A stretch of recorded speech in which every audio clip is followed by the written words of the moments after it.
మనసు దోచే ఇకబేనా ఆర్ట్, ఆకట్టుకుంటున్న ఆకృతులు. పూర్తి వివరాలకు చదవండి రేపటి సాక్షి హైదరాబాద్ ఎడిషన్. ప్రజాస్వామ్యంలో ఓటరు ఒకేసారి ఓటు వేస్తారు. కానీ కొమరం భీం ఆసిఫాబాద్ జిల్లాలోని కొన్ని గ్రామాల ప్రజలు అందుకు పూర్తిగా భిన్నం. వారు 2 సార్లు ఓటు హక్కు వినియోగించుకుంటారు. అంతేకాదు వారికి 2 రేషన్ కార్డులు, ఓటరు గుర్తింపు కార్డులు ఉంటాయి. గ్రామాలలో సౌకర్యాలు, ప్రజాప్రతినిధులు కూడా డబుల్ ధమాకానే.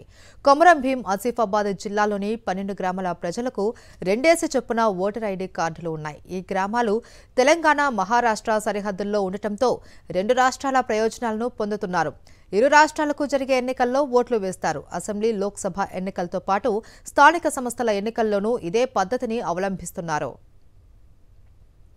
కరమెరి మండలంలోని పరందోలి, కోట, శంకర్లొద్ది, లెండిజాల, ముకుండంగూడ, మహారాజ్గూడ గ్రామాలలో ఈ వ్యవహారం కొనసాగుతుంది. ఇవే కాక అంతాపూర్, ఇంద్రానగర్, పద్మావతి, ఎస్సాపూర్, బోలాపటేర్, గౌరీ గ్రామాలు భాషా ప్రాతిపదికన రాష్ట్రాల పునర్వ్యవస్థీకరణ సమయంలో ఆంధ్రప్రదేశ్లో చేర్చబడ్డాయి. 1956 నుంచి ఇప్పటి వరకు 2 రాష్ట్రాల ఎన్నికల్లో వీరు పాలు పంచుకుంటున్నారు. ఈ గ్రామాలలో 9,246 జనాభాకు గాను 3,283 ఓటర్లు ఉన్నారు. భౌగోళికంగా, సాంస్కృతికంగా మహారాష్ట్రకు దగ్గరగా ఉన్నందున 1987లో ఈ గ్రామాలను చంద్రపూర్ జిల్లాలో చేర్చారు. ఈ గ్రామాల్లోని ప్రతి కుటుంబానికి 2 రేషన్ కార్డులు, ఓటరు గుర్తింపు కార్డులు ఉన్నాయి. 2 రాష్ట్రాల నుండి పెన్షన్లు పొందుతున్నారు.